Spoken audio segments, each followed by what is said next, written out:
Kaya ko lang naman pinakasalan si Elena dahil sa pera niya.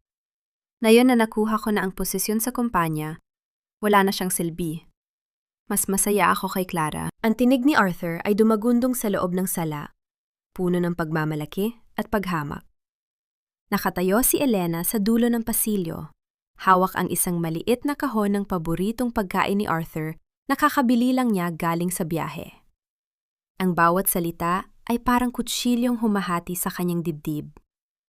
Sa tabi ni Arthur, nakatawa ng malakas si Aling Rosa, ang biyenang itinuring niyang tunay na ina sa loob ng 10 taon. Tama ka anak. Sayang lang ang pagod natin sa babaeng yan, ni hindi man lang nakapagbigay ng apo sa atin.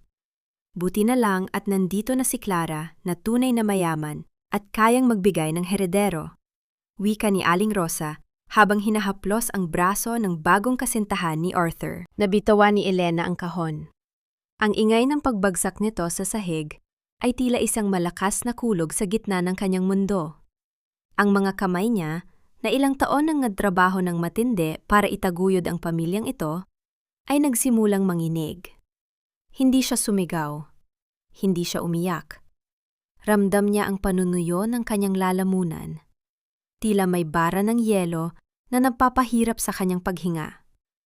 Ang bawat detalye ng bahay na siya ang nagbayad, ang mga mamahaling vase, ang malambot na carpet, at ang mga portrait nila ni Arthur na nakasabit sa dingding, ay biglang naging mga banyagang bagay na nanunumbat sa kanya. Narinig mo ba yun, Arthur? Tanong ni Clara na may halong pangungutya sa boses, habang nakatingin sa direksyon ni Elena. Lumingon si Arthur. Ang mga mata niya, na dati ay puno ng pangako at pagsuyo, ay walang bakas ng pagmamahal. Walang pagsisisi. Tiningnan niya si Elena mula ulo hanggang paa, na parang isang basahan na dapat nang itapon. Elena, anong ginagawa mo rito? Dapat ay nasa ibang bansa ka pa, wika ni Arthur, na may kaswal na tono na tila hindi nasaksihan ang isang malaking pagtataksil. Arthur, 10 taon. 10 taon tayong naghirap. Ito ba ang sukli ng lahat ng sakripisyo ko? Bulong ni Elena. Ang boses ay mahina ngunit puno ng pait. Tumawa lamang si Aling Rosa at humakbang palapit kay Elena, itinuturo ang pintuan palabas. Sakripisyo? Ang tawag doon ay pagtupad sa tungkulin mo bilang asawa. Pero dahil hindi mo nagawa ang pinaka-importante, ang magkaanak, wala kang karapatan dito. Umalis ka na, Elena. Huwag mo nang guluhin ang bagong simula namin. Naramdaman ni Elena ang pagtibok ng kanyang puso na unti-unting bumabagal, pinalitan ng isang malamig na kapayapaan.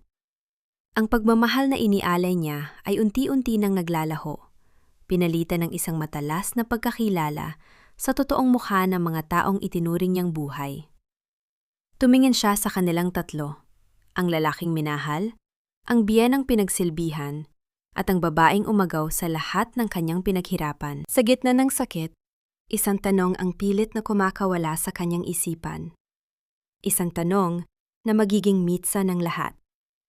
Hanggang kailan magpapanggap na bulag ang taong handang magpakamatay para sa pag-ibig?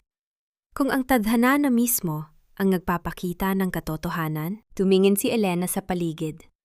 Ang bawat sulok ng sala ay saksi sa mga gabing hindi siya nakatulog dahil sa pagtatrabaho para maibigay ang lahat ng luho na tinatamasa ni Arthur at Aling Rosa ngayon.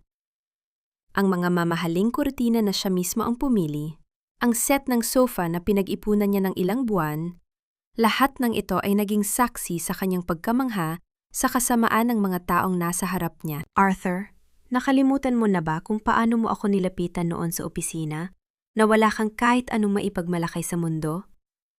Ako ang nagbigay sa iyo ng pagkakataon. Ako ang nagtiwala sa kakayahan mo. Wika ni Elena. Ang boses ay matatag na ngayon. Walang bakas ng pagmamakaawa. Humagalpak ng tawa si Aling Rosa.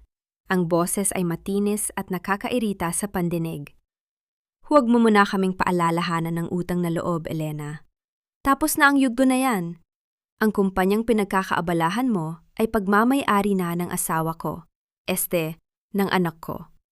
At ngayon na siya na ang nagpapatakbo ng lahat, hindi ka na namin kailangan bilang anino ng tagumpay niya. Lumapit si Clara kay Arthur at isinandal ang ulo sa balikat nito.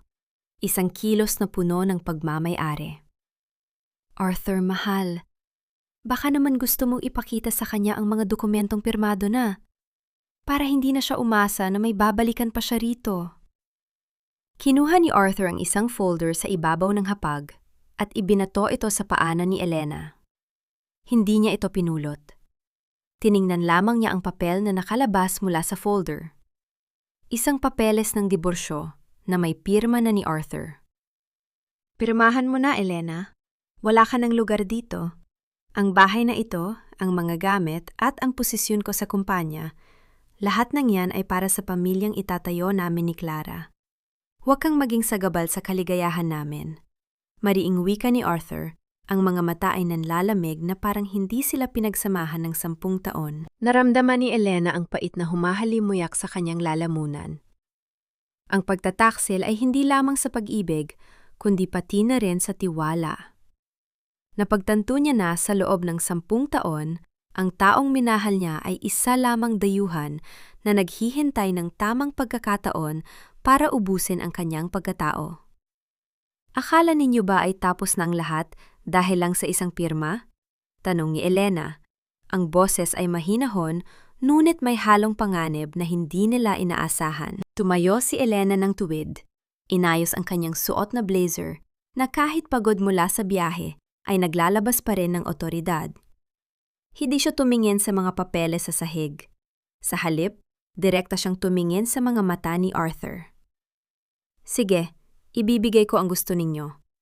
Ang bahay na ito, ang posisyon na ipinagkatiwala ko sa inyo, kunin ninyo kung yan ang sa tingin ninyo ay magpapasaya sa inyo. Pero huwag kayong magkahamaling isipin na tapos na ang laro. Bago pa man makapagsalita si Aling Rosa, mabilis na tumalikod si Elena. Ang bawat hakbang niya palayo sa pinto ay tunog ng isang desisyong hindi na mababali. Habang papalabas siya, narinig niya ang tawanan ng 3 sa loob, puno ng panunuya at maling akala na sila ang nagwagi. Ngunit sa kanyang isipan, isang plano ang unti-unting nabubuo. Isang paghihiganti na hindi lamang sisira sa kanilang mga plano, kundi magbubura sa lahat ng kinatatayuan nila. Paglabas niya ng gate, tumigil siya sandali at tumingin sa malawak na mansyon. Akala ninyo ay kayo ang may kontrol? Hintayin ninyo ang pagbagsak ninyo. Isang tawag sa kanyang telepono ang pumasok. Hindi niya na kailangang tingnan kung sino. Alam na niya ang susunod na hakbang. Ang laro ay kakapagsimula pa lamang. Tahimik na humaharurot ang sasakyan ni Elena sa kahabaan ng EDSA. Ang mga ilaw ng lungsod ay tila naglalabuan sa kanyang paningin, ngunit ang kanyang isipan ay kasing linaw ng kristal.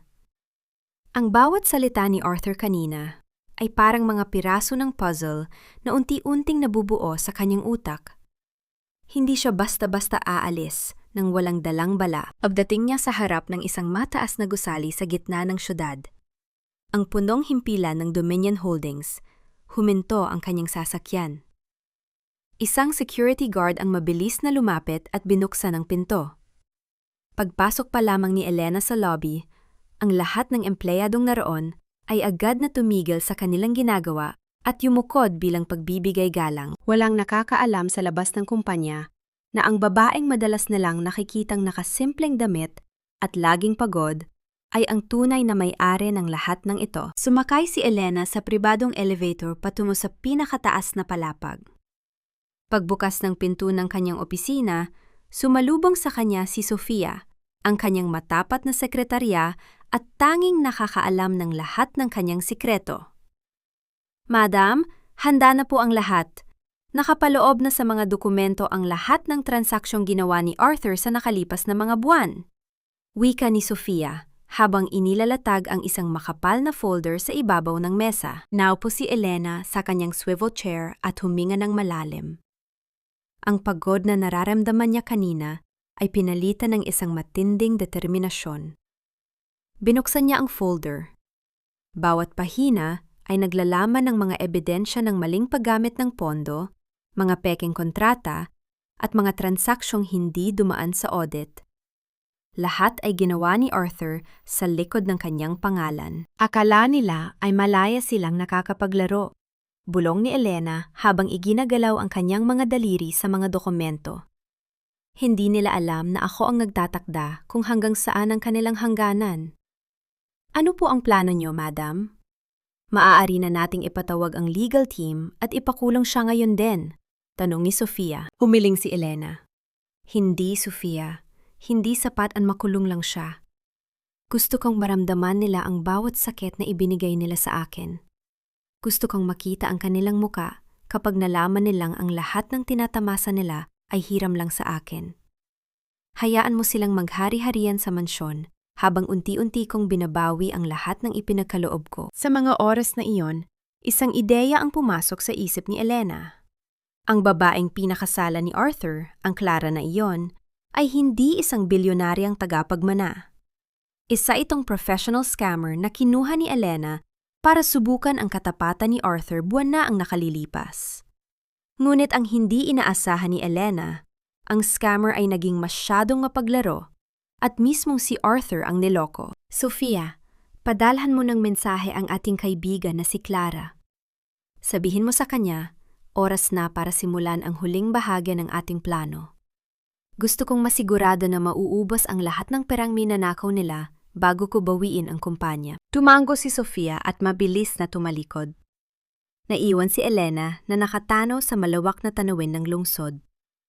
Ang bawat ilaw na kumukutitap sa ibaba ay tila mga biktima ng kanilang sariling kasakiman. Ang dating Elena na mapagbigay at mapagmahal ay naglaho na.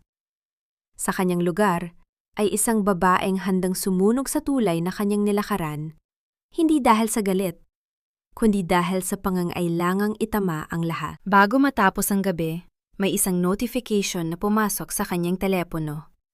Isang bank alert. Ang account ni Arthur ay nagsisimula ng mabawasan dahil sa mga investment na hinihingi ni Clara. Ngumiti si Elena. Ito pa lamang ang simula ng mahabang gabi para sa kanila. Lumipas ang ilang linggo sa mansyon. Ngunit ang dating masaya at puno ng tawanan na tahanan ay unti-unti nang nilalamon ng tensyon. Sa loob ng silid na dati ay pagmamay-ari ni Elena, naroon si Clara, nakaupo sa harap ng salamin, abala sa pag-aayos ng kanyang mga mamahaling alahas. Pumasok si Arthur na bakas ang pagod sa mukha. Clara, kailangan natin ng karagdagang pondo para sa expansion ng project sa kumpanya. Sabi ng board, kailangan daw ng malaking capital infusion, wika ni Arthur, habang inaayos ang kanyang kurbata. Nilingon siya ni Clara, ang mga mata ay nanunukso. Arthur, mahal, hindi ba't sabi mo ay hawak mo na ang lahat? Bakit kailangan mo pang humiram sa akin? Akala ko ba ay sapat na ang kinikita mo? Napakamot sa ulo si Arthur. Sapat naman, pero kailangan nating bilisan. Gusto kong patunayan sa kanila na mas magaling ako kaysa sa dating namumuno rito. Sa labas ng pinto, nakikinig si Aling Rosa. Hindi siya makapaniwalang manugang na akala niya ay bilyonarya, ay tila nagdadalawang isip na maglabas ng pera. Lumapit siya sa loob. Ang boses ay puno ng pag-aalinlangan. Clara, iha, hindi ba't sinabi mo sa amin na ang pamilya niyo ang may-ari ng pinakamalaking investment firm sa bansa? Bakit tila nahihirapan kayong maglabas ng pondo para sa kumpanya ni Arthur? Tumingin si Clara kay Aling Rosa. Ang kanyang ekspresyon ay naging seryoso at malamig. Aling Rosa, ang pera ng pamilya namin ay hindi basta-basta inilalabas. Kailangan ng mga dokumento, mga pirma at mga assurance. Kung talagang magaling si Arthur, dapat ay kaya niyang gawa ng paraan yan nang hindi umaasa sa akin. Naramdaman ni Arthur ang kaba sa kanyang dibdib. Sa totoo lang, simula na umalis si Elena, ang kumpanya ay unti-unti nang nagkakaroon ng mga problema na hindi na kayang resolbahin. Ang mga expert na ipinapasok niya ay puro inyutil, at ang pondo ng kumpanya ay unti-unti nang nauubos dahil sa mga maling desisyon ni Clara na akala niya ay investment. Clara, please. Kung hindi natin ito maayos, magkakaroon tayo ng malaking problema sa audit. Pakiusap ni Arthur. Ang kanyang boses ay nanginginig. Lumapit si Clara kay Arthur at hinawakan ang kanyang pisingi ng dahan-dahan. Arthur, mahal, may isang paraan.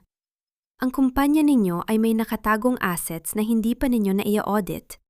Kung maililipat natin ang ownership ng mga assets na yon sa pangalan ko, mas madali kong ilalabas ang capital na kailangan nyo. Hindi alam ni Arthur na ang bawat salitang binibitawan ni Clara ay bahagi ng isang malaking bitag na inilatag ni Elena. Ang bawat asset na ipinapatransfer ni Clara ay direkta sa isang account na hawak ni Elena. Pirmahan mo ang mga dokumentong ito, Arthur. Ito ang susi sa lahat ng yaman na kailangan natin para maging hari at reyna ng industriyang ito. Sabi ni Clara, habang inilalabas ang isang makapal na folder. Nag-alinlangan si Arthur. Ang dokumento ay mukhang legal, ngunit ang bigat nito ay tila nagpapahiwatig ng isang malaking panganib. Tumingala siya sa kisame, naghahanap ng lakas ng loob. Ngunit sa kanyang isipan, ang tanging nakikita niya ay ang pangakong tagumpay na ipinangako sa kanya ni Clara. Sige, bulong ni Arthur. Kinuha niya ang ballpen at isa-isang pinirmahan ang mga papel. Sa kabilang banda ng lungsod, sa isang tahimik na silid, nakatanggap ng notifikasyon si Elena sa kanyang tablet. Isang matamis na ngiti ang sumilay sa kanyang labi. Ang unang malaking hakbang ng pagbawi ay nagtagumpay na. Ang mansyon, ang mga assets, at ang kontrol sa kumpanya ay unti-unti nang bumabalik sa kanyang mga kamay, habang sina Arthur at Aling Rosa ay masayang nagdiriwang sa isang tagumpay na wala namang katotohanan. Ang kasakiman ang magiging mitsa ng inyong pagbagsak, Arthur, bulong ni Elena sa sarili. At ngayon, sisimulan na natin ang tunay na laro. Hindi nagtagalang saya sa loob ng mansyon. Isang linggo matapos pirmahan ni Arthur ang mga dokumento, biglang nagbago ang ihip ng hangin. Sa tanggapan ng Dominion Holdings, ang bawat departamente ay dumadaing. Ang mga supplier ay tumigil sa pagpapadala ng gamit dahil hindi sila nababayaran, at ang mga kliyente ay nagsimulang mag-pull out ng kanilang mga kontrata. Habang nag-aalmusal, sumugod ang sekretarya ni Arthur sa mansyon, hingal na hingal, at mukhang hindi nakatulog sa loob ng ilang araw. Sir Arthur! Sir! May problema po tayo sa bangko. Na-freeze ang lahat ng accounts natin. Hindi natin mabayaran ang mga empleyado ngayong katapusan. Sigaw ng sekretarya habang inilalapag ang isang tumpok ng mga demand letter sa ibabaw ng hapagkainan. Nabitiwan ni Arthur ang hawak na tasa ng kape. Tumapon ang mainit na likido sa mesa. Dumaloy patungo sa mga dokumentong nakakalat doon. Anong sinasabi mo? Bakit na-freeze? Saan napunta ang pondo? Hindi ko po alam, sir. Ayon sa bangko, may court order daw na nag-utos na i-hold ang lahat ng transaction dahil sa mga anomalayang natuklasan sa audit. Sagot ang sekretarya. Ang boses ay nanginginig sa takot. Si Aling Rosa, na no'y nag-aayos ng kanyang mamahaling kwintas, ay napatigil. Ang kanyang mukha ay namutla. Audit? Anong audit? Hindi ba't sabi ni Clara, aayusin niya ang lahat? Nilingon nila si Clara, ngunit wala siya sa mesa. Mabilis na tumakbo si Arthur patungo sa kwarto nila, ngunit ang pinto ay nakabukas ng malapad. Ang mga cabinet ay nakabukas. Ang mga mamahaling damit, alahas, at kahit ang mga personal na gamit ni Clara ay naglaho na. Ang kwarto ay tila isang lugar na sinalanta ng bagyo. Walang natira, kundi ang mga basyong lalagyan ng alahas at ilang pirasong papel na walang kwenta. Clara! Clara! Sigaw ni Arthur. Ang boses ay puno ng desperasyon habang hinahalughog ang bawat sulok. Ngunit tanging aling-awanggaw lamang ang sumasagot sa kanya. Bumalik siya sa sala, hingal na hingal. Umalis na siya, ma. Tinakbuhan na tayo ni Clara. At dinala niya ang lahat ng mahahalagang gamit. Naramdaman ni Aling Rosa ang paghina ng kanyang mga tuhod. Napaupo siya sa sofa. Ang kanyang mga kamay ay nanginginig habang hinahawakan ang kanyang dibdib. Hindi maaari. Hindi ito maaari. Arthur, gawin mo ang paraan. Tawagan mo ang mga pulis. Tawagan mo ang mga abogado. Wala na, Ma. Wala na tayong pambayad sa abogado. Ang lahat ng account natin ay sarado na. Lahat ng assets na pinarmahan ko sa kanya, lahat yon, wala na sa pangalan natin. Paliwanag ni Arthur. Ang kanyang boses ay naging isang mahinang bulong. Sa gitna ng kaguluhang ito, ang telepono ni Arthur ay biglang tumunog. Isang mensahe mula sa isang hindi kilalang numero. Binuksan niya ito at binasa ng malakas ang nilalaman. Ang utang na loob ay hindi nababayaran ng pera, Arthur. Nababayaran ito ng katapatan. Dahil wala ka nito, narito ang bunga ng iyong pagtataksil. Naramdaman ni Arthur ang lamig na gumagapang sa kanyang buong katawan. Hindi ito boses ni Clara. Ang bawat salita ay pamilyar. Ang bawat tono ay nagpapaalala sa kanya ng babaeng kanyang itinaboy. Ang babaeng itinuring niyang ganoon na lamang kadaling palitan. Si Elena, bulong ni Arthur. Ang kanyang mga mata ay nanlaki sa katotohanang biglang tumama sa kanya. Si Elena ang may gawa nito. Sa labas, nagsisimula nang dumating ang mga collector. Ang mga boses nila ay maingay, humihingi ng bayad, at nagbabantang kukunin ang anumang ari-arian na nasa loob ng mansyon. Ang bawat ingay ay parang martilyong tumutuktok sa ulo ni na Arthur at Aling Rosa. Ang kanilang mundong puno ng luho at kasinungalingan ay nagsisimula ng gumuho at wala silang magagawa kundi panoorin ang bawat piraso nito na unti-unting kinukuha ng tadhana. Hindi nagtagal ang katahimikan sa loob ng mansyon. Ang mga ingay mula sa labas, mga boses ng mga nagkukumahog na creditor at mga abogado ng bangko ay lalong lumalakas. Pilit na binubuksan ng mga tauhan ng bangko ang gate habang si Aling Rosa ay nagtatago sa likod ng kurtina. Ang kanyang dating mataas na ulo ay nakayuko na sa hiya. Arthur, anong gagawin natin? Ang mga taong yan, kukunin nila ang lahat ng gamit natin. Sigaw ni Aling Rosa. Ang boses ay puno ng takot. Ma, wala na tayong magagawa. Ang lahat ng assets na pinirmahan ko ay nakapangalan na kay Clara. At ngayon, dahil sa mga legal papers na naiwan niya, ang lahat ng yon ay pagmamay-ari na ng Dominion Holdings, sagot ni Arthur, habang pilit na pinipigilan ang luha. Si Elena, siya ang may-ari ng kumpanyang yun mula sa simula. Biglang bumukas ang pinto ng mansyon. Hindi mga kolektor ang pumasok, kundi si Elena. Kasama niya si Sofia at 2 abogado. Ang kanyang tindig ay puno ng atoridad, ang kanyang kasuotan ay simple ngunit mamahalin. Isang hitsura ng isang taong tunay na may kapangyarihan. Napatigil sina Arthur at Aling Rosa. Ang babaeng itinaboy nila, ang babaeng tinawag nilang Gan-nang at babaeng walang silbi, ay nakatayo ngayon sa harap nila bilang ang taong may hawak ng kanilang kapalaran. Elena? Ikaw? Utal na wika ni Arthur. Paano? Bakit mo ginawa ito? Tumitig si Elena sa kanila. Ang kanyang mga mata ay matalim, ngunit walang bahid ng galit. Mas masakit pa ito kaysa sa pag-aaway, dahil ito ay tingin ng isang taong hindi na sila itinuturing na mahalaga. Ginawa ko? Arthur, ginawa niyo ang lahat ng ito sa sarili niyo, sagot ni Elena sa malamig na tono. Ang kumpanya, ang bahay, ang lahat ng luho niyo, lahat yan ay bunga ng pagod ko. Ang pagkakamali niyo ay ang isipin na dahil nagmahal ako, ay pwede niyo na akong tapakan. Lumapit si Aling Rosa, pilit na nagpapalabas ng luha. Elena, anak, patawarin mo kami. Nadala lang kami ng emosyon. Pamilya tayo, hindi ba? Utang na loob, huwag mo kaming palabasin ang bahay na ito. Tumawa ng mahina si Elena. Pamilya? Aling Rosa, kailan niyo ba ako itinuring na pamilya? Nung sinabi niyong wala akong silbi dahil hindi ako makapagbigay ng apo? Nung tinawag niyo akong Gan-nang sa harap ng ibang tao? Humarap si Elena sa kanyang mga abogado.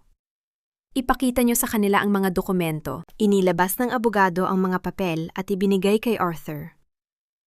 Mr. Arthur, ayon sa ordo ng korte, Lahat ng ari-arian na nasa loob ng mansyong ito ay kukunin bilang kabayaran sa mga utang na kinontrata nyo. Wala na kayong karapatan sa tirahang ito.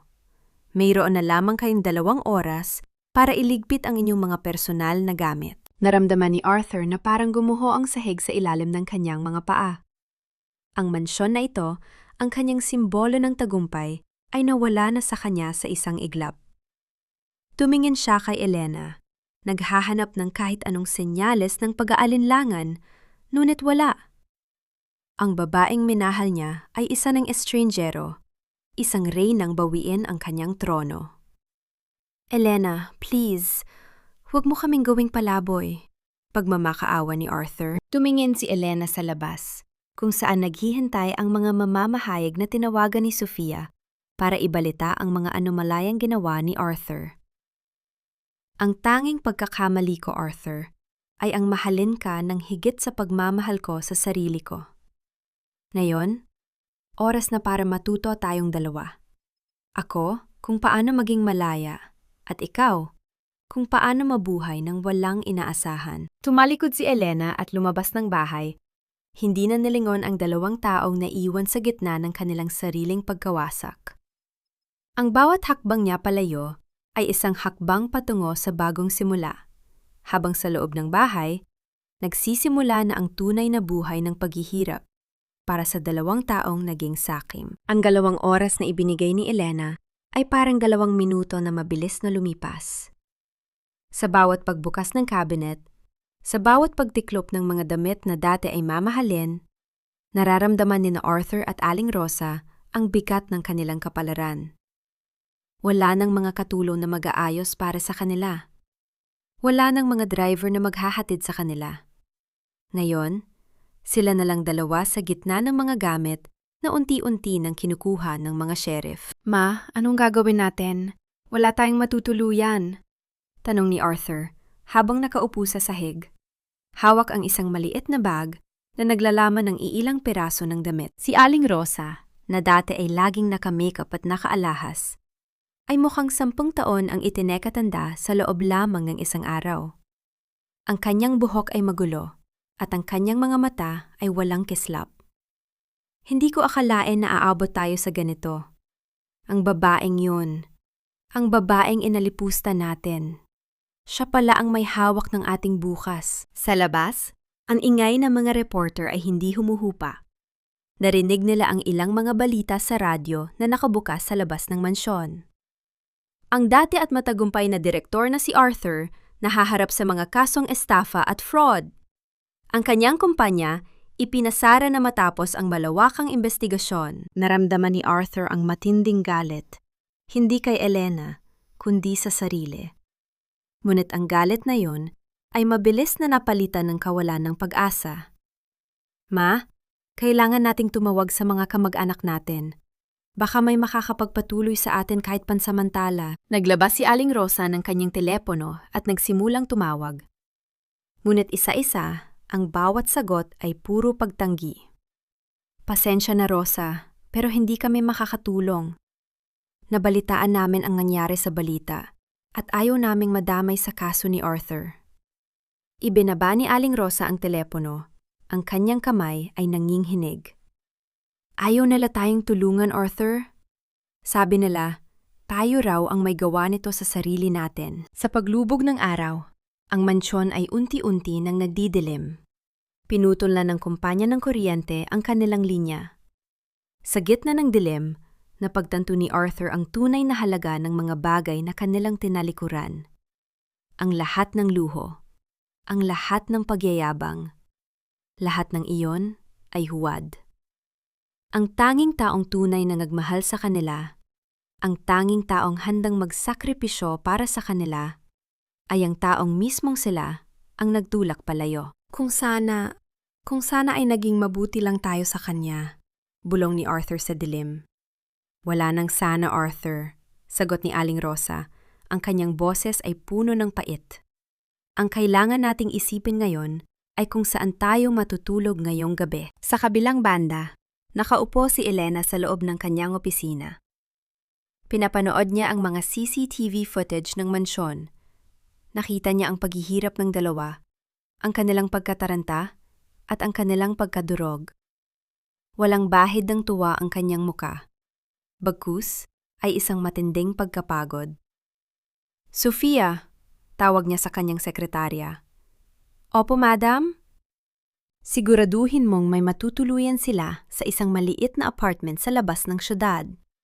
Ayaw kong sabihin ng mga tao na pinabayaan ko silang mamatay sa gutom.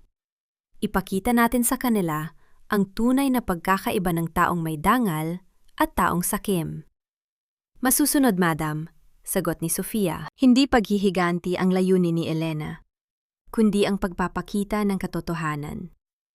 Ang pagbagsak ni Arthur at Aling Rosa ay hindi dulot ng kanyang galit, kundi dulot ng mga desisyon nilang walang konsiderasyon sa kapwa.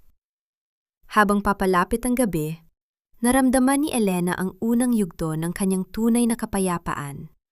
Isang kapayapaan na hindi nakabase sa pag-aari, kundi sa pagiging malaya mula sa mga taong nagpabigat sa kanyang puso. Lumipas ang 3 buwan. Ang marangyang buhay sa mansyon ay naging bahagi na lamang ng isang masakit na alaala para kina Arthur at Aling Rosa. Ngayon, sila ay nakatira sa isang maliit na apartment sa isang masikip na eskinita sa Tondo. Ang amoy ng usok at ang ingay ng mga sasakyan ay malayo sa katahimikan ng dati nilang tirahan. Si Arthur, na dati ay laging nakasuit at naglalakad sa mga air-conditioned na opisina, ay kailangan na ngayong magtrabaho bilang isang kargador sa palengke. Ang kanyang mga kamay, na dati ay malinis, ay puno na ngayon ng paltos at sugat. Si Aling Rosa naman ay kailangang maglabada para sa kanilang mga kapitbahay. Isang trabahong dati ay kinukutya niya ng buong lakas. Arthur, hindi ko na kaya ang init dito. Hindi ako sanay sa ganitong buhay. Daing ni Aling Rosa habang nagkukuskos ng mga damit sa palanggana. Ang kanyang likod ay sumasakit at ang kanyang mga daliri ay hapdi na sa sabon. Tumingin si Arthur sa kanyang ina. Ang dati niyang galit ay napalitan ng isang mapait na pagtanggap. Ma, wala na tayong choice. Ito na lang ang natitirang paraan para may makain tayo sa araw-araw. Kung hindi tayo magtatrabaho, wala tayong bukas. Sa tuwing naglalakad si Arthur sa palengke, madalas niyang makita sa mga billboard at sa balita ang tagumpay ng Dominion Holdings sa ilalim ng pamumuno ni Elena. Nakita niya ang mga proyekto nito para sa mga manggagawa, mga pabahay, mga scholarship para sa mga batang mahihirap. Ang bawat tagumpay ni Elena ay parang isang sampal sa kanyang muka. Isang paalala ng kung ano sana ang meron siya kung hindi siya naging sakim. Isang araw, habang pauwi si Arthur galing sa trabaho, nakita niya si Elena sa harap ng isang charity center na malapit sa kanilang tinitirhan. Nakasuot ito ng simple ngunit elegante na damit. Nakikipagkamay ito sa mga taong tinutulungan niya. Walang bakas ng pagkamayabang. Ang aura ni Elena ay puno ng pagmamahal at pag-asa. Nagtago si Arthur sa likod ng isang post. Hindi niya kayang harapin si Elena. Ang hiya ay nanunuot sa kanyang buong pagkatao. Ang bawat hakbang ni Elena ay nagpapaalala sa kanya na ang babaeng iniwan niya ay mas lumago, mas naging maganda, at mas naging masaya. Tingnan mo siya, ma, bulong ni Arthur nang makauwi siya sa apartment. Tingnan mo kung paano siya ngumiti. Hindi niya kailangan ng mansyon o ng yaman para maging masaya. Ang nakakatawa, siya pa ang nagbabayad ng renta natin dito sa apartment na ito. Natigilan si Aling Rosa sa kanyang ginagawa. Siya ang nagbabayad? Oo, ma. Sinabi sa akin ng landlord kanina. Ang lahat ng tulong na natatanggap natin galing sa kanya. Hindi para ipamukha sa atin na mahirap tayo, kundi dahil siguro yun ang klase ng tao na hindi natin pinahalagahan. Sagot ni Arthur, ang boses ay puno ng pagsisisi. Sa gabing iyon, hindi nakatulog ang mag-ina. Ang dilim ng kanilang maliit na silid ay hindi kasing dilim ng nararamdaman nila sa kanilang mga puso. Sa unang pagkakataon, hindi dahil sa gutom o dahil sa paghihirap, kundi dahil sa pagkilala sa kabutihan ni Elena na lalong nagpapabigat sa kanilang konsensya. Ang pagbabago ay hindi lamang sa kanilang katayuan sa buhay, kundi sa pag-unawa na ang tunay na yaman ay wala sa mga bagay na kanilang hinangad, kundi sa dignidad at pagmamahal na sila mismo ang nagtapon. Lumipas ang mga buwan sa buhay ni Arthur at Aling Rosa sa gitna ng paghihirap. Ang bawat araw ay isang pagpapatunay na ang buhay ay hindi lamang umiikot sa pera. Sa palengke, unti-unting nakilala ni Arthur ang mga taong mas mahirap sa kanila, ngunit mas maligaya ang kalooban. Natuto siyang makihalubilo, natuto siyang tumulong sa iba kahit sa maliit na paraan. Isang hapon, habang naglilinis ng tindahan, isang maliit na bata ang lumapit kay Arthur. Ibinigay nito ang isang sobre. "Kuya, para sa inyo po, ito galing sa isang magandang ale na bumisita kanina." Pagbukas ni Arthur, bumungad ang isang sulat at isang maliit na halaga ng pera, sapat para sa pagkain ng isang linggo. Ang sulat ay hindi galing kay Elena, kundi galing sa kanyang sekretarya na si Sofia. Ngunit ang tono ay bakas ang bawat salitang isinulat ni Elena. "Arthur, ang pera ay para sa inyong pangangailangan. Hindi ito limos, kundi bahagi ng inyong natitirang share sa kumpanya bago ito opisyal na na-audit. Gamitin niyo ito sa tama.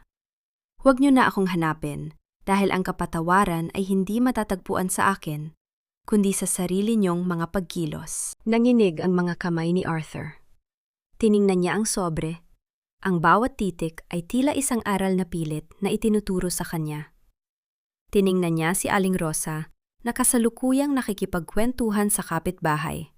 Isang bagay na hindi niya nakikitang gawin nito noong nasa mansyon pa sila. "Ma?" tawag ni Arthur. "Binigyan tayo ni Elena ng pera. Sabi niya, galing ito sa share natin." Napatigil si Aling Rosa. Tiningnan niya ang sobre. Sa halip na maging sakim gaya ng dati, isang malungkot na ngiti ang sumilay sa kanyang mga labi. "Sobra-sobra na ang ibinigay niya sa atin, Arthur. Sa lahat ng ginawa natin, ang pagtulong niya ang pinakamasakit sa aking damdamin. Hindi dahil sa hirap, kundi dahil sa hiya." "Ma, gusto kong magbago," bulong ni Arthur. "Gusto kong magsimula ulit. Pero sa paraang hindi ako nakatapak ng ibang tao. Gusto kong maging taong karapat-dapat kahit paano sa pagtitiwala niya dati." Sa panig ni Elena, ang kanyang buhay ay naging mas makabuluhan. Hindi na siya ang babaeng nakatali sa isang lalaking walang utang na loob. Ngayon, siya ay isang leader na may malawak na puso. Sa isang pagbisita sa isa sa kanyang mga charity homes, nakita niya ang isang batang babae, si Maya, na naulila at walang magulang. Ang mga mata ni Maya ay puno ng kalungkutan na pamilyar sa kanya. Ang kalungkutan ng isang taong naghahanap ng kalinga. Lumapit si Elena sa bata at hinawakan ang kamay nito. Sa sandaling iyon, naramdaman niya ang isang kakaibang koneksyon. Ang kanyang puso, na matagal na naging bato dahil sa sakit, ay unti-unting lumambot. "Gusto mo bang sumama sa akin?" tanong ni Elena. Ang boses ay puno ng lambot. Tumango ang bata at niyakap si Elena. Ang yakap na iyon ay hindi lamang yakap ng isang bata, kundi yakap ng isang pagkakataon na magmahal muli. Alam ni Elena na hindi pa tapos ang kanyang paglalakbay, ngunit sa wakas, nahanap na niya ang dahilan para muling maging masaya. Ang paghihiganti ay natapos na, ang katarungan ay nakamit na, at ngayon, ang oras para sa paghilom ay nagsisimula na. Lumipas ang 2 taon. Ang buhay ni na Arthur at Aling Rosa ay malayo na sa dati nilang kinagisnan. Hindi na sila nakatira sa marangyang mansyon, ngunit ang maliit na bahay na inuupahan nila ay malinis at puno ng pagmamahalan. Si Arthur ay nagtatrabaho na ngayon bilang isang supervisor sa isang maliit na pabrika, at si Aling Rosa ay nagpapatakbo ng isang maliit na tindahan ng pagkain sa harap ng kanilang bahay. Ang kanilang buhay ay payak, ngunit sa unang pagkakataon, ang kanilang mga gabi ay puno ng mapayapang tulog. Isang hapon, habang nag-aayos ng tindahan, nakita ni Arthur ang isang pamilyar na kotse na huminto sa kalsada. Bumaba si Elena, kasama ang isang batang babae, si Maya, na ngayon ay malusog at puno ng sigla. Sila ay galing sa isang pagbisita sa malapit na simbahan. Hindi agad nakita ni Elena si Arthur dahil abala siya sa pag-aayos ng gamit ni Maya. Ngunit si Aling Rosa, na nakaupo sa labas, ay agad na nakilala ang dating manugang. Elena, mahinang tawag ni Aling Rosa. Napatigil si Elena. Tumingin siya sa direksyon ng tindahan. Ang mga mata nila ay nagtagpo. Sa sandaling iyon, ang lahat ng nakaraan, ang sakit, ang pagtataksil, ang pagbagsak, ay tila naglaho sa hangin. Ang nakita ni Elena ay hindi na ang biyenang mapang-api, kundi isang matandang babae na may bakas ng pagsisisi sa kanyang mga mata. Lumapit si Elena, kasama si Maya. Si Arthur, na nasa loob ng tindahan, ay dahan-dahang lumabas. Ang kanyang mga kamay ay nanginghinig. Hindi siya nagtangkang lumapit ng mabilis. Nanatili siya sa distansyang nararapat. Elena, bati ni Arthur, ang boses ay rektang puno ng paggalang at hiya. Salamat sa lahat ng tulong mo noon. Kung hindi dahil sa'yo, baka wala na kami rito ngayon. Tumingin si Elena kay Arthur. Nakita niya ang pagbabago sa hitsura nito, hindi lang sa panlabas, kundi sa paraan ng kanyang pagtitig. Wala na ang kapalaluan. Ang mga mata ni Arthur ay puno ng katapatan at pagtanggap sa kanyang kamalian. Hindi ko ito ginawa para sa inyo, Arthur. Ginawa ko ito para sa sarili ko, sagot ni Elena sa mahinahong tono. Gusto kong maging malaya, at ang pagpapatawad ay hindi para sa inyo, kundi para hindi na ako magdala ng sakit. Lumapit si Maya kay Aling Rosa at inabot ang isang maliit na bulaklak na hawak nito. Para po sa inyo, Lola, wika ng bata. Naramdaman ni Aling Rosa ang pagtulo ng kanyang luha. Ang bulaklak na yon ay simbolo ng pag-asa na hindi na niya akalaing matatanggap pa. Salamat, Apo. Napakabait mo. Walang mahabang pag-uusap. Walang muling pagbabalik ng nakaraan. Ngunit sa sandaling yon, nagkaroon ng pagtatapos ang lahat ng galit. Si Arthur at Aling Rosa ay hindi na nangangarap na bumalik sa mansyon. Si Elena ay hindi na nakatingin sa nakaraan ng may pait. Sila ay naging tatlong estrangero na nagtagpo muli. Hindi para sa pagtataksil, kundi para sa huling pagkilala sa katotohanan. Pagtalikod ni Elena at pagsakay sa kotse, hindi na siya lumingon. Alam niyang ito na ang huling yugto ng kanyang paghilom. Si Arthur ay nanatiling nakatingin sa papalayo na sasakyan, hindi na may lungkot, kundi may pagtanggap. Nagsimula na ang kanilang bagong buhay. Isang buhay na hindi man marangya, ngunit tunay at malinis. Lumipas ang mga buwan matapos ang pagkikita ni na Elena at Arthur. Ang katahimikan sa pagitan nila ay hindi na puno ng tensyon, kundi ng paggalang sa kani-kanyang landas. Sa Dominion Holdings, si Elena ay nakatuon na ngayon sa pagpapalawak ng kanyang mga proyekto para sa komunidad. Ngunit isang hindi inaasahang krisis ang dumating. Isang malawakang scam ang tumama sa mga maliliit na negosyante sa Tondo, kung saan kabilang ang tindahan ni Aling Rosa. Isang gabi, dumating si Arthur sa opisina ni Elena. Hindi bilang asawa, hindi bilang kaaway, kundi bilang isang kinatawan ng mga naapektuhang mangangalakal. Elena, patawad sa pagpunta ko rito ng hindi nakaschedule. Panimula ni Arthur, ang boses ay seryoso. Ngunit ang mga tao sa Tondo, ang mga kapitbahay namin, sila ay nabiktima ng isang peking investment scheme.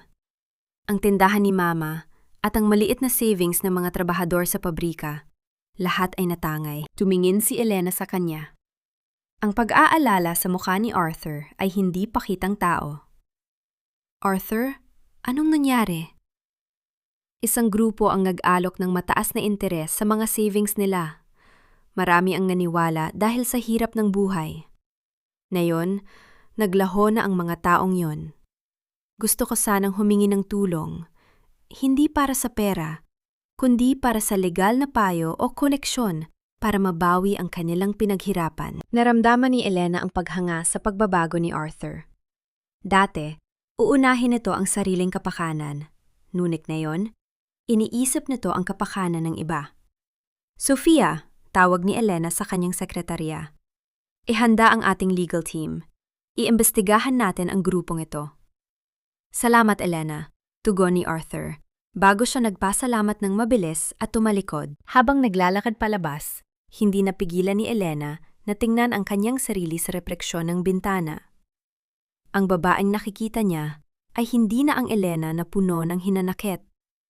Siya ay isang babaeng may kapangyarihan na gamitin ang kanyang yaman hindi para sa paghihigante, kundi para sa katarungan. Sa mga sumunod na linggo, naging abala ang Dominion Holdings sa paghuli sa mga scammer. Hindi lang sila nagbigay ng legal na tulong, kundi naglaan din ng pondo para sa pansamantalang suporta sa mga naapektuhan. Nang mahuli ang mga suspect, nalaman nilang ang grupo ay may koneksyon sa ilang mga dating kasamahan ni Clara, ang babaeng nangloko kay Arthur noon. Isang gabi, pagkatapos ng matagumpay na operasyon, nag-iwan ng isang maliit na basket ng prutas si Arthur sa harap ng gate ni Elena. Walang sulat, walang mahabang mensahe, isang simpleng tanda ng pasasalamat. Nang makita ito ni Elena, napangiti siya. Hindi ito tungkol sa pagbabalikan. Hindi ito tungkol sa nakaraan. Ito ay tungkol sa pagkilala na kahit ang taong dating nagkamali ay may kakayahang maging bahagi ng solusyon. Ang bawat tulong na ibinigay niya ay unti-unting naghihilom sa mga sugat na dati ay akala niya ay hindi na magagamot kailanman. Ang tagumpay sa paglutas ng kaso ng scam sa Tondo ay naging usap-usapan sa buong komunidad. Hindi lamang nabawi ng mga maliliit na negosyante ang kanilang mga naipong pondo, kundi lalo ring napatunayan ng Dominion Holdings ang kanilang tapat na serbisyo sa mamamayan. Sa gitna ng pagdiriwang ito, isang simpleng salusalo ang inihanda ng mga residente para pasalamatan si Elena at ang kanyang legal team. Nakatayo si Elena sa gilid ng covered court. Pinapanood ang mga bata na masaya naglalaro kasama si Maya. Yumapit si Arthur, may hawak na 2 baso ng malamig na palamig. Inabot niya ang isa kay Elena na may kasamang magalang na ngiti. Mulay, salamat Elena, wika ni Arthur, habang nakatingin din sa mga bata. Kung hindi dahil sa mabilis mong pag-aksyon, marami sa amin ang tuluyang nawala ng pag-asa. Lalo na si Mama. Ang tindahan niya ang tanging nagbibigay sa kanya ng dahilan para gumising araw-araw. Tinanggap ni Elena ang baso. Tungkulin ng kumpanya na protektahan ang komunidad kung saan kami nagpapatakbo, Arthur. At ikaw, nakita ko kung paano mo pinamunuan ang mga tao para hindi sila magpanik. Malaki ang ipinagbago mo. Yumuko si Arthur. May bahid ng hiya sa kanyang muka, ngunit may kasamang kapayapaan. Marami akong natutunan sa pagbagsak ko, Elena. Nung hawak ko ang lahat ng pera at kapangyarihan sa kumpanya mo noon, akala ko ako na ang pinakamataas na tao.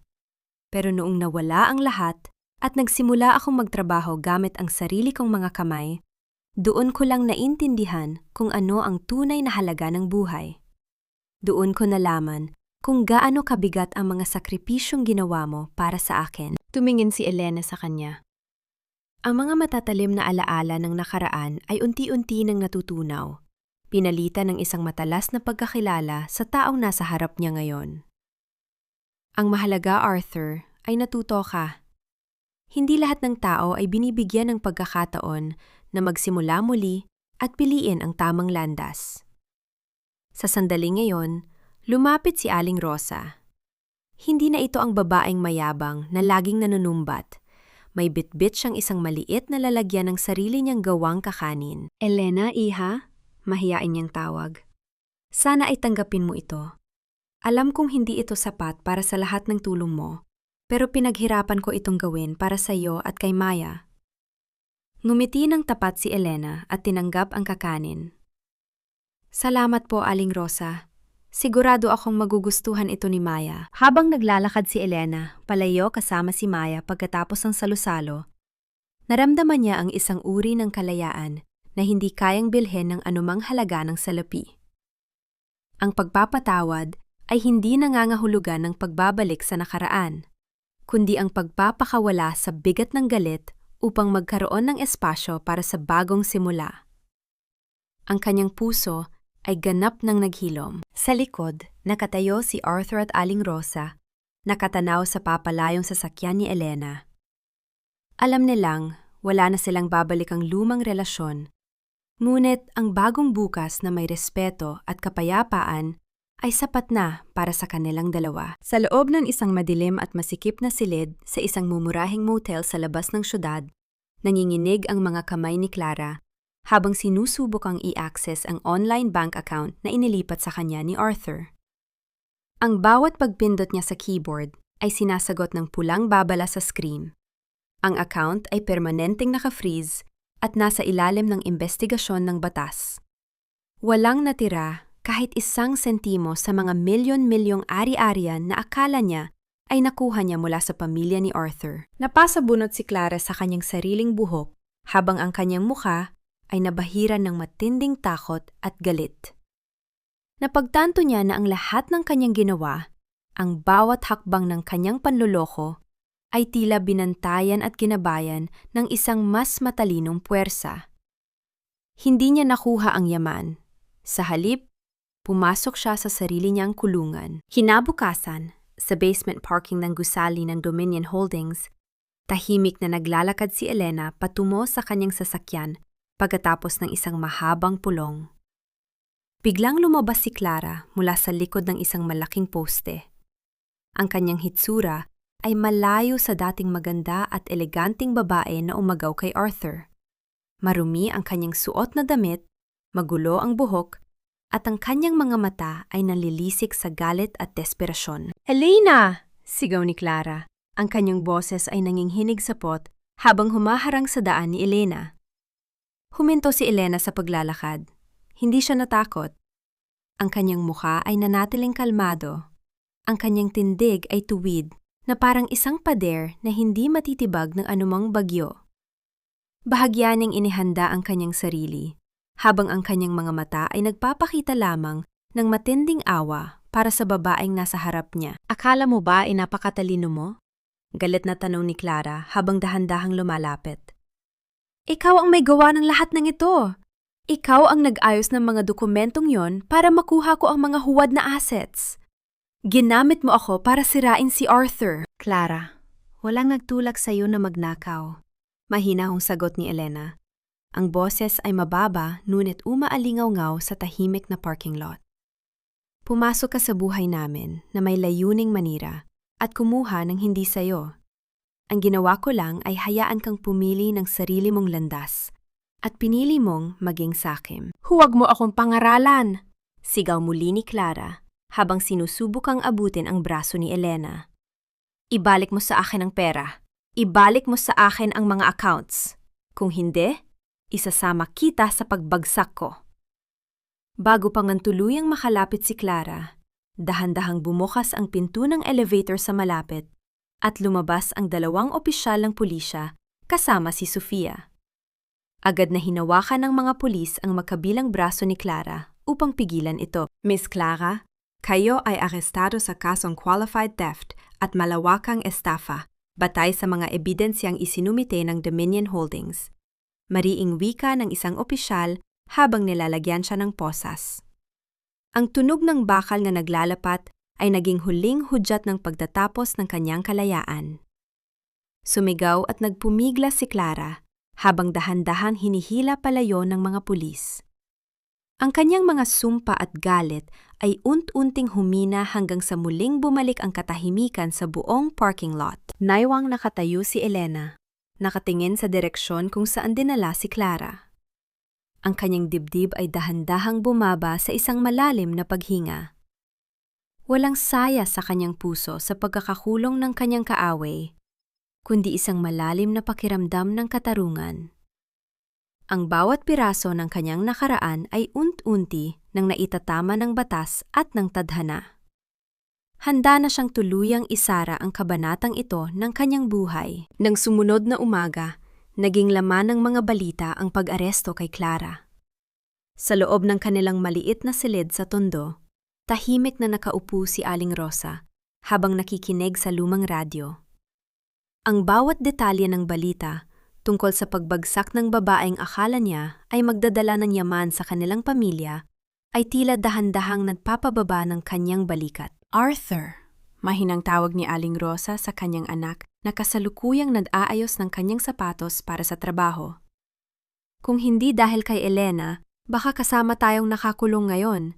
Tayo ang pumirma sa mga dokumentong dinala ni Clara. Tumigil si Arthur at tumingin sa kanyang mga kamay na ngayon ay magagaspang na dahil sa mabigat na trabaho sa pabrika. Alam ko, Ma, noong mga oras na galit tayo sa kanya, iniisip na niya kung paano tayo ililigtas sa sarili nating mga maling desisyon. Napakalaki ng utang na loob natin sa kanya, na kahit kailan ay hindi natin mababayaran. Gusto kong humingi ng tawad sa kanya ng formal, anak, wika ni Aling Rosa, habang may luhang dahan-dahang umaagos sa kanyang kulubot na pisingi. Hindi para ibalik ang dati, kundi para lang gumaan ang aking loob, bago man lang ako mawala sa mundong ito. Kinahapunan, nagpasya si Arthur na magpunta sa isang pampublikong park kung saan alam niyang madalas maglaro si Maya kasama si Elena pagkatapos ng klase. Nakatayo siya sa ilalim ng lilim ng isang malaking puno ng akasya. Pinapanood ang mag-ina mula sa malayo. Nakita niya ang tawa ni Maya habang hinahabol ang mga bula ng sabon at ang malawak na ngiti ni Elena na matagal lang hindi niya nakita noong magkasama pa sila sa mansyon. Dahan-dahang lumapit si Arthur nang mapansin niyang naupo si Elena sa isang bench habang binabantayan ang bata. Huminto siya sa distansyang sapat upang hindi siya magmukhang nanggugulo. Elena? Tawag niya. Ang boses ay mahaba, ngunit puno ng pag-aalangan. Lumingon si Elena at bahagyang nagulat, ngunit agad ding bumalik ang kalmado at banayad na ekspresyon sa kanyang mukha. Arthur, may kailangan ka ba? Nandito ako para iabot ito, wika ni Arthur habang dahan-dahang inilalabas ang isang maliit na kahon mula sa kanyang bulsa. Ito ay gawa sa kahoy. Ako mismo ang nag-ukit niya noong mga nakaraang gabi, para sana kay Maya. Tiningnan ni Elena ang kahon. Pagbukas niya, ay nakita niya ang isang maliit na figura ng isang ibon na tila handa ng lumipad. Ang ukit ay simple, ngunit napakapino. Nagpapakita ng oras at pasensya na inilaan dito. Salamat, Arthur. Sigurado akong magugustuhan niya ito, mahinahong tugon ni Elena. At may isa pa? Dugtong ni Arthur. Ang kanyang boses ay naging paos sa dumaraming emosyon sa kanyang dibdib. Gusto lang sabihin ni Mama na patawad. Patawad sa lahat ng mga masasakit na salitang binitawan niya sa iyo noon. At patawad sa akin, dahil hinayaan kong mangyari ang lahat ng iyon nang walang ginagawa. Na yung nakikita kita na masaya at malaya, napagtanto ko na ang pinakamalaking parusa sa akin ay ang malaman na ako ang sumira sa taong pinaka-nagpahalaga sa akin. Tumitig si Elena sa malayo. Pinapanood si Maya na masayang tumatakbo. Ang bawat salita ni Arthur ay hindi na nagdulot ng hapdi sa kanyang puso. Ang galit ay tuluyan ng napalitan ng isang malalim na pag-unawa sa takbo ng buhay. Arthur, pinatatawad ko na kayo, matagal na, wika ni Elena. Ang kanyang boses ay tila banayad na hangin na dumaan sa pagitan nila. Ang kapatawaran ay hindi nangangahulugang babalik tayo sa dati, kundi nangangahulugan ito na malaya na kayo sa inyong konsensya at malaya na rin ako sa aking nakaraan. Magsumikap ka para sa pamilya mo ngayon. Doon mo ipakita ang tunay mong pagbabago. Tumango si Arthur, habang ang isang patak ng luha ay tuluyang gumulong sa kanyang pisingi. Sa unang pagkakataon sa loob ng maraming taon, naramdaman niya ang pag-alis ng isang napakabigat na bato sa kanyang dibdib. Salamat, Elena, bulong niya bago dahan-dahang tumalikod at naglakad palayo. Baon ang isang bagong pag-asa para sa kanyang sariling bukas. Sa loob ng tahimik na opisina ni Elena sa Dominion Holdings, marahang pumasok si Sofia habang hawak ang isang asul na folder. May ngiti sa kanyang mga labi na nagpapakita ng magandang balita. Inilapag niya ang folder sa harap ni Elena na nooy nakatitig sa labas ng bintana habang pinapanood ang makukulay na ulap sa dapit hapon. Madam, narito na po ang mga huling dokumento. Wika ni Sofia. Ang boses ay puno ng kagalakan. Opisyal na pong natapos ang legal na proseso. Si Maya ay legalyo ng anak at opisyal na niyang gagamitin ang inyong maiden name. Dahan-dahang binuksan ni Elena ang folder.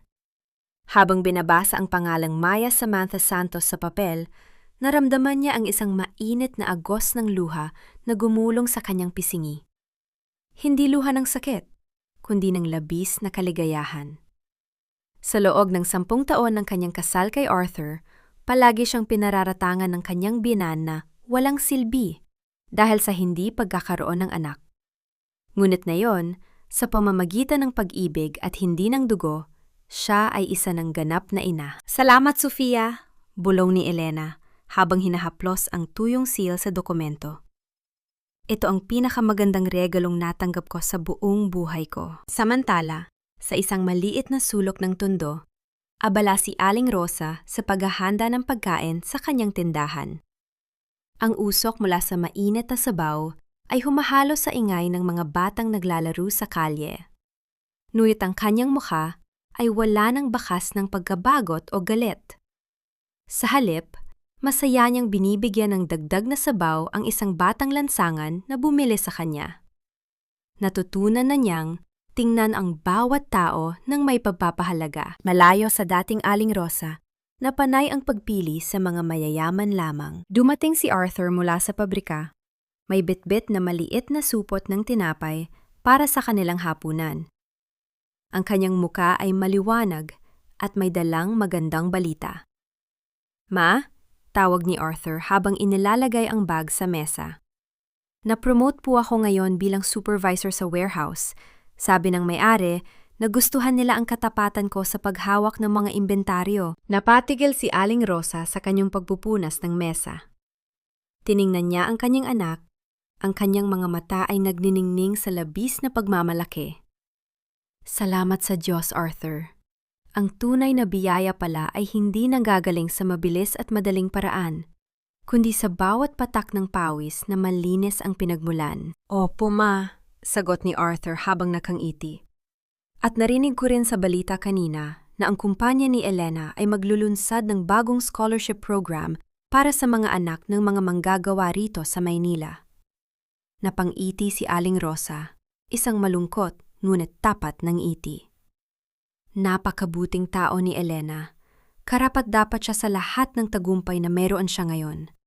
Ang tanging magagawa na lang natin para sa kanya ay ang ipagdasal ang kanyang kaligayahan mula sa malayo. Sa paglubog ng araw, habang ang kadiliman ay dahan-dahang bumabalot sa lungsod, ang dalawang magkaibang mundo ni na Elena at Arthur ay kapwa nakatagpo ng kani-kanilang kapayapaan. Wala nang puwang ang galit o paghihigante. Ang bawat isa sa kanila ay dahan-dahang naglalakad patungo sa kani-kanilang bagong simula. Bit-bit ang mga aral ng nakaraan na nagpatatag sa kanilang mga puso. Sariwang hangin at amoy ng mga puno ng pino ang sumalubong kay Elena nang buksan niya ang bintana ng kanyang maliit na rest house sa Tagaytay. Pinili niyang lumayo muna sa maingay at magulang buhay sa Maynila upang bigyan ang sarili at si Maya ng sapat na oras para lumaki sa isang tahimik na kapaligiran.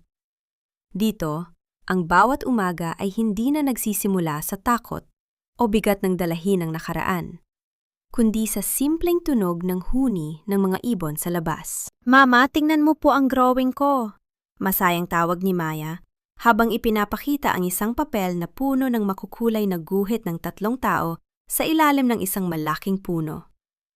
Lumapit si Elena at hinaplus ang buhok ng bata. Napakaganda, anak. Sino ang mga kasama mo rito?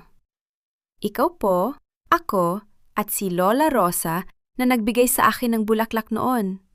Sagot ng bata na may tapat na ngiti. Natigilan si Elena ng bahagya. Ngunit ang kanyang puso ay napuno ng init. Napagtanto niya na ang bata ay walang dalang anumang poot. Sa murang isip ni Maya, ang bawat tao na nagpakita ng kabutihan ay bahagi ng kanyang munting mundo. Ito ang uri ng kapayapaan na nais ni Elena na pangalagaan habang buhay. Ngunit ang katahimikan ng kanilang umaga ay dahan-dahang naantala nang pumasok si Sofia sa sala. Ang kanyang muka ay hindi karaniwang seryoso at may hawak siyang isang opisyal na sobre na may selyo ng korte. Madam, may sulat po na dumating mula sa legal department. Bulong ni Sofia. Na tila ayaw maistorbo ang masayang laro ni Maya sa gilid. Inakay muna ni Elena si Maya na pumasok sa kanyang kwarto bago hinarap si Sofia sa sala. Kinuha niya ang sobre at binuksan ito. Habang binabasa ang bawat linya, naramdaman ni Elena ang mabilis na pagtibok ng kanyang puso. Ano po ang nakasulat, madam? Tanong ni Sofia. Ang kampo ni Clara, mahinang tugon ni Elena. Ang kanyang boses ay may halong pag-aalala. Bago siya maaresto, may mga pekeng dokumento siyang ginawa tungkol sa pag-aampon ko kay Maya. Sinisikap ng kanyang abogado na palabasin na hindi legal ang aking kustodiya upang magamit ito bilang blackmail para bawiin ko ang mga kaso laban sa kanya. Naramdaman ni Elena ang lamig na dumaan sa kanyang buong katawan. Maari niyang tiisin ang lahat ng pagtataksil ni Arthur, ang bawat panlalaet ni Aling Rosa, at ang pagkawala ng kanyang mga ari-arian. Ngunit ang makuha sa kanya si Maya, ang batang nagbigay sa kanya ng bagong dahilan para mabuhay, ay isang bagay na hindi niya kailanman papayagang mangyari. Tumingin si Elena sa saradong pinto ng kwarto ni Maya. Ang bagong simula na akala niya ay payapa na, ay biglang nanganib na maging isang panibagong laban. Ngunit sa pagkakataong ito, hindi na siya lalaban para sa pera o para sa kanyang pride. Lalaban siya para sa kanyang anak. Sa loob ng silid-pulong ng legal department, mararamdaman ang matinding lamig at tensyon. Nakaupo si Elena sa dulo ng mahabang mesa. Ang kanyang muka ay seryoso habang nakaharap sa abogado ni Clara. Sa gilid ni Elena, tahimik na nakasandal si Sofia. Binabantayan ang bawat galaw ng kabilang panig. Inilapab ng abogado ni Clara ang isang serya ng mga dokumento sa mesa. Ms. Santos, ang aming kliyente ay may hawak na katibayan na ang ahensya kung saan mo kinuha si Maya ay may mga hindi natapos na papeles bago pa man ito tuluyang isara. Kung hindi mo babawiin ang mga kasong estafa laban kay Clara, mapipilitan kaming kwestiyunin ang legalidad ng pag-aampon mo sa bata sa harap ng korte. Huminga ng malalim si Elena. Ramdam niya ang panghinginig ng kanyang mga kamay sa ilalim ng mesa, ngunit pinilit niyang panatilihing matatag ang kanyang boses. Ang pag-ibig ko kay Maya ay hindi nakadepende sa mga piraso ng papel na pilit ninyong dinudungisan, attorney. Hindi ko kailanman iaatras ang kaso laban sa isang kriminal na tulad ni Clara. Kung ganoon, magkikita tayo sa korte. Nakangiting banta ng abogado. Ngunit bago pa man matapos ang pagpupulong, biglang bumukas ang pinto. Pumasok si Arthur. Nakasuot siya ng isang simpleng polo shirt, ngunit ang kanyang tindig ay puno ng determinasyon na matagal nang hindi nakikita sa kanya. May hawak siyang isang maliit na flash drive at isang folder ng mga lumang dokumento. Napatigil ang abogado ni Clara. Mr. Arthur, anong ginagawa mo rito? Wala kang kinalaman sa usaping ito. May kinalaman ako, mariing sagot ni Arthur, habang naglalakad patungo sa mesa. Dahil nung kasama ko pa si Clara sa mansyon, ako ang nakasaksi kung paano niya pineke ang mga lagda ng ahensya gamit ang aking lumang computer. Narito sa flash drive na ito ang lahat ng digital trail, mga email, at mga orihinal na kontrata na nagpapatunay na si Clara ang nagmanipula ng mga papeles para sa sarili niyang interes. Inilapag ni Arthur ang folder sa harap ng abogado. Lahat ng ebidensya na kailangan ninyo para lalong mabaon si Clara sa kulungan ay nandyan. Subukan ninyong galawin ang pag-aampon ni Elena kay Maya at sisiguraduhin kong hindi na makakalabas ng kulungan ang kliyente ninyo. Namutla ang abogado ni Clara habang mabilis na binubuksan ang folder. Agad nang na-realize na wala na silang laban. Ang kanilang huling baraha ay tuluyang nawala ng saysay. Pagkatapos ng pagpupulong, lumabas sina Elena at Arthur sa lobby ng gusali. Ang sikat ng araw sa labas ay tila nagpapahiwatig ng pagtatapos ng isang napakahabang gabi. Salamat, Arthur, mahinang wika ni Elena habang nakatitig sa kanya. Hindi ko inaasahan na gagawin mo ito para sa amin. Ngumiti ng bahagya si Arthur, may halong lungkot at kapayapaan sa kanyang mga mata. Ito na ang huling bagay na magagawa ko para sa iyo, Elena. Nung mga oras na kailangan mo ako bilang asawa, binigo kita. Pero ngayon, bilang isang taong nagnanais lamang ng iyong kaligayahan, hindi ko hahayaang may umagaw pa sa nag-iisang bagay na nagpapasaya sa iyo. Ang maging ina kay Maya. Inabot ni Arthur ang kanyang kamay para sa isang formal na pakikipagkamay. Tinanggap ito ni Elena.